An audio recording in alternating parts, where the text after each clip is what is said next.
أعوذ بالله من الشيطان الرجيم. بسم الله الرحمن الرحيم. فاسألوا أهل الذكر إن كنتم لا تعلمون. آمنت بالله صدق الله العظيم وصدق رسوله النبي الأمين ونحن على ذلك من الشاهدين والشاكرين والحمد لله رب العالمين.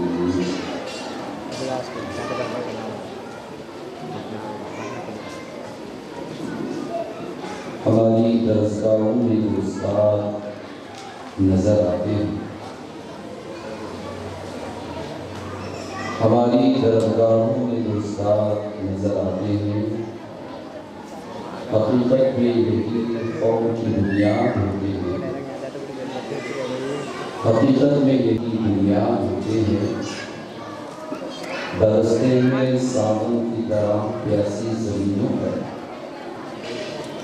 برستے میں ساون کی طرح پیاسی زمینوں پر، انہی کے فیض سے اجڑے چمن آباد ہوتے ہیں، انہی کے فیض سے اجڑے چمن آباد ہوتے ہیں۔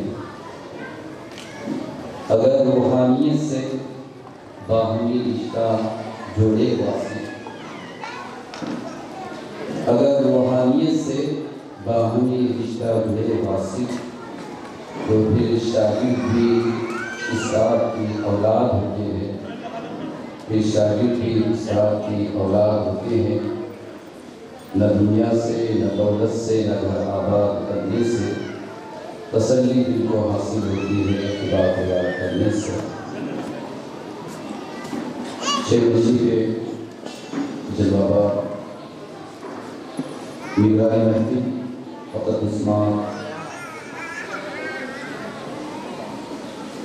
حضرت سید شاہ صفی اللہ حسین اکبر محمد الحسین المعروف مصطفیٰ والا صاحب اللہ ہمیں محترم حضرت سید رشید صاحب اللہ علیہ النماز علیہ الرحمن داعی مہدی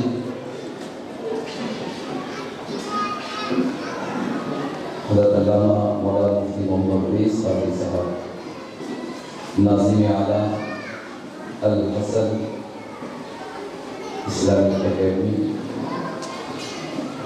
ممتاز عالم دین حضرت مولانا سید شاہ پیرا حسین صاحب اللہ قانون الحدیث جامعہ اسلامیہ،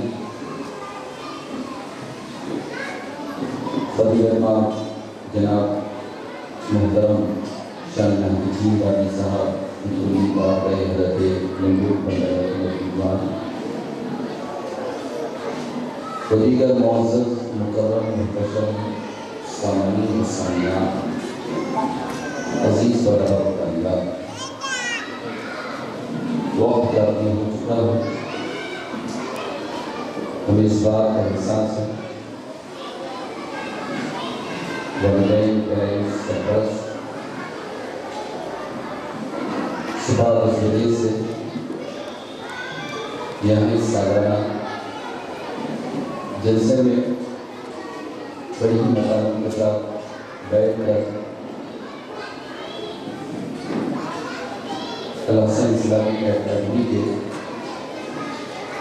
جو طلبہ و طالبات ان کو سن بھی رہے ہیں، ان کی مظاہرے کی اپنی ماتھے کی آنکھوں سے دیکھ رہے ہیں۔ وقت اس کی اجازت نہیں دیتا کہ کوئی تفصیلی بات آپ حضرات کے سامنے رکھیں۔ حصول برکت کچھ دیر کے لیے حکم کی تعمیر کی دو چار باتیں جو عنوان ٹاپک جو موضوع مجھے دیا گیا ہے، بچوں کی تربیت میں والدین کا کیا ہے، والدین کی ذمہ داری کیا ہے، والدین کا کردار کیا ہے، اور والدین اپنے بچوں کی کیسی تربیت کریں، کیونکہ بڑا پرآشوب اور پرتی بن رہا ہے کہ انٹرنیٹ کا زمانہ، گوگل، سوشل میڈیا بہت ساری خرابیاں آج ہمارے سامنے ہیں. ایسے ناخوش حالات اور اس پرفتن ماحول میں ہم اپنے بچوں کی کیسی حفاظت کریں، کیونکہ ہم جانتے ہیں کہ نیک صالح اولاد خدا کی نعمتوں میں سے عظیم نعمت ہے، جس کو اللہ سبحانہ و تعالیٰ نے آنکھوں کی ٹھنڈک دل کا سکون کہا. والدین جب اولاد سے متعلق جب غور و فکر کرتے ہیں، ان کے فیوچر، ان کے مستقبل کے بارے میں سوچتے ہیں اور ان کی صحیح تربیت اور پرورش کرتے ہیں، تو یہ دونوں جہاں ان کے لیے کامیابی اور کامیابی کا باعث ہے. اولاد کا ہونا یہ خدا کی عظیم نعمت اور رحمت ہے. جنہیں اولاد مل گئی سمجھ جاؤ کہ پوری دنیا کی ساری دولت مل گئی. اولاد کا والدین کی زندگی میں ہونا یہ بہت بڑی نعمت ہے. جب اللہ سبحانہ و تعالیٰ نے اس عظیم نعمت کو دیا ہے تو پھر والدین پر کچھ حقوق بھی عائد کرنا ہے. دین اسلام کی خوبیوں کو دیکھیں کہ دین اسلام میں جہاں اولاد پر والدین کی خدمت ان کی کچھ ذمہ داریاں عائد کی، ایسے ہی والدین پر اولاد کے کچھ حقوق عائد کیے گئے. وجہ کیا ہے؟ تاکہ معاشرے میں فطری تقاضے باقی رہیں، یعنی دونوں میں کسی قسم کی کوئی زیادتی نہ ہو. یہ اسلام کی خوبی اور کمال ہے. اسی لیے کہا گیا کہ جب ہم اپنی اولاد کی صحیح تربیت کرتے ہیں تو یہی ہمارے لیے آنکھوں کی ٹھنڈک اور دل کا سکون ہے. اللہ سبحانہ و تعالیٰ اولاد کو دینے کے بعد ماں باپ پر ذمہ داری عائد فرماتا ہے. ویسے تو بہت ساری ذمہ داریاں ہیں، لیکن احادیث مبارکہ میں بتلایا گیا کہ سب سے پہلی ذمہ داری اور سب سے پہلا فرض ہے ماں باپ پر اولاد سے متعلق کیا فرض ہے. بتایا گیا کہ جب اولاد جیسی عظیم نعمت اللہ تعالیٰ عطا فرماتا ہے، ماں باپ کا سب سے پہلا فرض ہے کہ اس بچے کا اچھا نام رکھا جائے. نام کی بڑی اہمیت، نام کے رکھنے میں بڑا اہتمام ہونا چاہیے. لیکن آج ہمارے معاشرے میں، آج ہماری سوسائٹی میں، آج ہمارے سماج میں دیکھیں کہ آج ہم نام کی طرف کوئی توجہ نہیں کرتے. الا ماشاءاللہ چند لوگ ہیں جو علماء سے رجوع ہوتے ہیں، جو بڑے بزرگوں سے رجوع ہو کر پوچھتے ہیں کہ ہمارے بچے کے لیے کوئی ایک ایسا نام تجویز کیجیے تاکہ اس نام کی تاثیر ہمارے بچے کی پوری زندگی میں آئے. نام کی بڑی اہمیت ہے. فرمان مصطفیٰ صلی اللہ علیہ وسلم ہے کہ تم اپنے بچوں کو عمدہ نام رکھیں، قیامت کے دن وہ اپنے باپ کے نام سے بلایا جائے. آج ہماری حالت کیا ہے؟ ہم ٹی وی سیریلوں میں دیکھ کر، موویز میں دیکھ کر، ڈراموں میں دیکھ کر ایسے ایسے نام کوئی اس کا معنی مفہوم نہیں ہوتا. ایک نام رکھا جاتا ہے ساحل، ایک نام رکھا جاتا ہے سمندر، ایک نام رکھا جاتا ہے بادل، ایک نام رکھا جاتا ہے گھڑو، ایک نام رکھا جاتا ہے ڈونگری. ایک کہاں یہ نام ہے؟ آج فلموں کو دیکھ کر، ڈراموں میں دیکھ کر، موویز میں دیکھ کر ایسے نام کے فلاں ڈرامے میں فلاں کا نام ساحل ہے، ہم نے بھی رکھ دیا ساحل. کسی نے رکھ دیا معنی مفہوم معلوم، رکھنے والے نے جاہل رکھ دیا، پتہ نہیں نام جاہل ہے. لیکن یاد رکھیں کہ نام کی بڑی اہمیت ہے. اسی لیے حضور علیہ السلام ارشاد فرماتے ہیں اللہ کو دو نام بڑے پسند ہیں، عبد الرحمن عبداللہ، ایسے نام رکھے جائیں. انبیاء کے ناموں پر نام رکھے جائیں، بزرگوں کے ناموں پہ نام رکھے جائیں.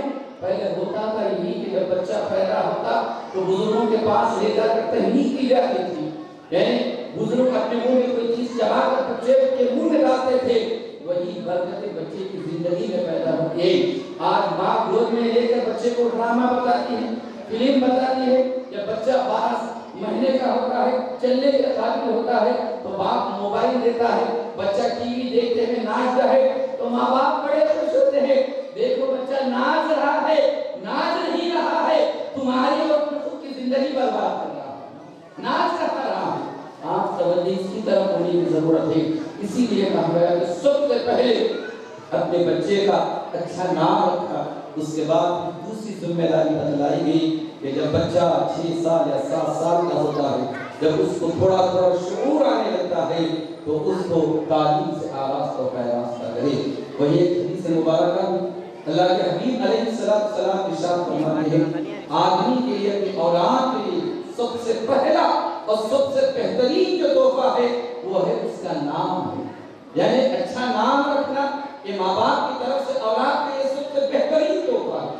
پھر دوسری چیز حضرت ابو ہریرہ رضی اللہ عنہ سے روایت ہے کہ آقا کریم صلی اللہ علیہ وسلم ارشاد فرماتے ہیں کہ اپنے بچوں کے لیے کیا تحفہ دیا جائے۔ آج ماں باپ یہ سمجھ رہے ہیں کہ ہم بچوں کے لیے کھانے پینے کا انتظام کر رہے ہیں، بچے کے لیے ہم بہترین اسکول میں انہیں تعلیم دلوا رہے ہیں، بچے کے لیے ہم بہترین گاڑیاں مہیا کر رہے ہیں، سائیکلیں مہیا کر رہے ہیں۔ ہم یہ سمجھتے ہیں کہ ہم بہترین بچوں کو تحفہ دے رہے ہیں، لیکن حضور علیہ السلام ارشاد فرماتے ہیں باپ کے لیے اپنی اولاد کے لیے سب سے بہترین تحفہ ہے کہ اس نے ادب ہے، یعنی اچھی تعلیم ہے، اس کی اچھی تربیت ہے۔ اچھی تعلیم سے بڑھ کر بیٹے کے لیے ماں باپ کی جانب سے کوئی تحفہ نہیں ہو سکتا ہے۔ آج ہم فکر یہ کرتے ہیں بچے کو ہم نے تو ABCD پڑھا دیا، آج ہم بچے کو مغربی تہذیب کو بٹھا کر سمجھا رہے ہیں، لیکن کسی ماں باپ کو یہ فکر نہیں ہے بچہ جہاں ABCD پڑھے کیا ہمارا بچہ قرآن پڑھ سکتا ہے، کیا ہمارا بچہ احادیث کو پڑھ سکتا ہے، کیا ہمارا بچہ ٹھہر کر ارکان اسلام بتا سکتا ہے، کیا اس کی تشریح و توضیح کر سکتا ہے۔ بڑے افسوس کے ساتھ کہنا پڑتا ہے زمانہ اتنی زمان کی طرف جا رہا ہے، آج توجہ کی ضرورت ہے۔ اسی لیے کہا گیا کہ جب بچہ بڑا ہو جائے، جب وہ بولنے لگ جائے تو حضور علیہ السلام بزرگان دین فرماتے ہیں کہ سب سے پہلے بچے کو یہ بولی سکھائیں لا الہ الا اللہ محمد رسول اللہ۔ آج ختم ہو گیا ہے، آج ہم بچے کو سکھاتے ہیں تو بچے پاپا بول، ممی بول، ڈیڈی بول، انکل بول، آنٹی بول۔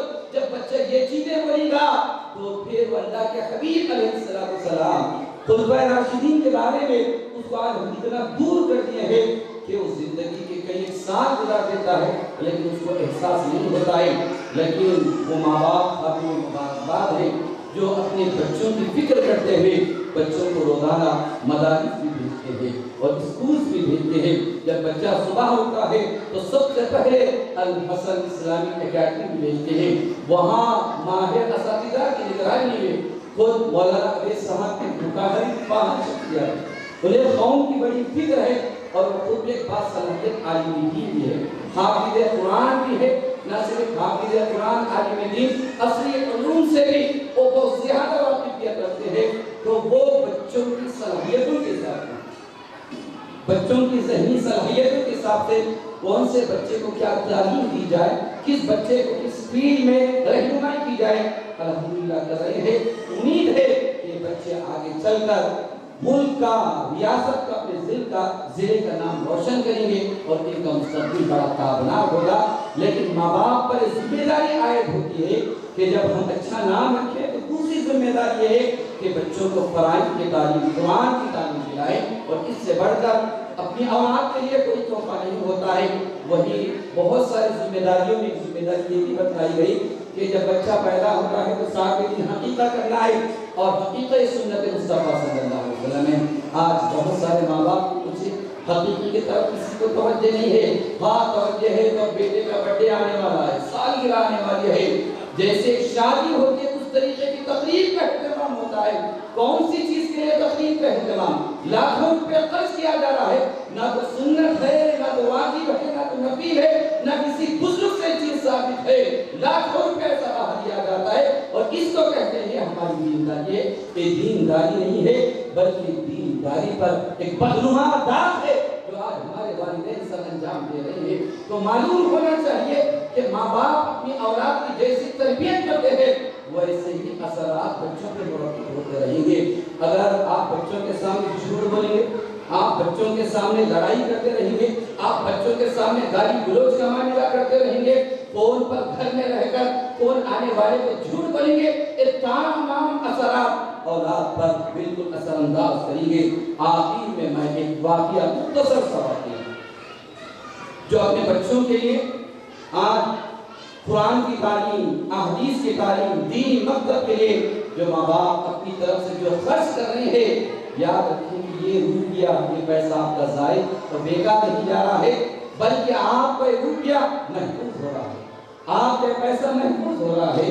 بزرگان دین اپنی کتابوں میں لکھتے ہیں، حضرت ربیہ رضی اللہ عنہ بہت بڑے عالم، بہت بڑے محدث گزرے ہیں۔ ان کا بچپن تھا، بالکل بچپنا ہے، ان کے والد کو اپنے شہر کو چھوڑ کر کسی جگہ جانا تھا، تو وہ شہر کو چھوڑتے وقت 30,000 اشرفیاں اپنی بیوی کو دیتی ہیں اور فرماتی اس کو خرچ کے لیے رکھو۔ تو حضرت ربیہ جو بہت بڑے عالم محدث، بلکہ یہ حضرت امام مالک علیہ رحمۃ اللہ کے استاد بھی ہوتے ہیں۔ حضرت ربیہ تو جاتے ہوئے اپنی بیوی کو 30,000 اشرفیاں دے کر گئے کہ آپ اس کو خرچ پہ رکھیے۔ قربان جائیں کہ حضرت ربیہ کی والدہ بھی کیسی تھی۔ اگر آج اگر ہمارا کوئی شوہر 1000 روپے دے کر جاتا ہے تو آج ہم اس کو بیوٹی پارلر میں خرچ کر دیتے ہیں، یا کپڑے خریدنے میں ہم اس کو لگاتے، ایسے ویسے کر کر 1 یا 2 دن میں 40-50 ہزار ختم کر دیتے۔ لیکن وہ حضرت ربیہ کی والدہ تھی، انہوں نے کیا کیا، ان کے شوہر جانے کے بعد بچے کو علماء کے یہاں لے جا کر بٹھایا، بچوں کو علماء کے پاس لے جا کر بٹھایا، بچوں کو محدثین کے پاس لے جا کر بٹھایا۔ وہاں حدیث کے سیکھنے میں، ادب کے سیکھنے میں پورے 30,000 اشرفیاں خرچ کی۔ ایک دن جا کر حضرت ربیہ کو اللہ نے ایسا مقام عطا فرمایا، وہ منصب حدیث پہ بیٹھ کر سینکڑوں کو حدیث کا درس دے رہے ہیں، منصب حدیث پر بیٹھ کر سینکڑوں کو حدیث کا درس دے رہے ہیں۔ ایک عرصے کے بعد ان کے والد جب لوٹ کر آئے، آ کر اپنی بیوی سے پوچھتے ہیں کہ بیگم وہ 30,000 اشرفیاں کہاں ہے؟ تو آپ کی بیوی فرماتے ہیں کہ میں اس کو حفاظت سے رکھی، آپ کی 30,000 اشرفیوں کو میں بہت حفاظت سے رکھی ہوں۔ تو آپ نے سن کر مسجد کو تشریف لے جاتے ہیں۔ جب مسجد کو جاتے ہیں تو باپ دیکھتا ہے کہ بیٹا منصب حدیث پر بیٹھ کر ہزاروں کو حدیث کا درس دے رہا ہے، لوگ ہاتھ چوم رہے ہیں، کوئی تعظیم کے لیے چڑھ رہے ہیں۔ جب اس منظر کو دیکھیں تو کتنے خوش ہو کر گھر واپس آتے ہیں۔ گھر واپس آنے کے بعد بیوی بولتے ہیں کہ کیا یہ منصب بہتر ہے یا 30,000 اشرفیہ ہونا ہے؟ تو حضرت ربیہ کے والد فرماتے ہیں اللہ کے عزت کی قسم ان 30,000 اشرفیہ کو کون چاہے گا؟ اللہ نے جو مقام میرے بیٹے کو عطا فرمایا ہے۔ اے میری بیوی، تم نے میرے پیسوں کو، اشرفیوں کو ضائع نہیں کیا، تم نے میرے بیٹے کو جو مقام عطا فرمایا ہے، مجھے دنیا میں بھی فخر ہے اور آخرت میں بھی فخر رہے گا۔ یہ ہوتا ہے والدین اپنے اولاد سے مطابق سوچنے کے لیے۔ آپ دیکھیں کہ ہماری سوچ کیا بن گئی۔ آج ہم ABCD کے لیے 1000 روپیہ فیس بھریں گے، جہاں الف با، نورانی تعداد، تجوید اور پھر قرآن کو اس انداز سے پڑھنے اور پڑھانے کی بات آتی ہے تو وہاں سودا ہوتا ہے، مصحف 100 روپے میں پڑھائیے، مصحف 200 روپے میں پڑھائیے، وہاں معاملات طے ہوتے ہیں، مصحف 300 روپے۔ یہ آج ہماری گھٹیا سوچ بن گئی ہے۔ ارے جس کے لیے حضرت ربیہ کے والد نے 30,000 اشرفیوں کی پرواہ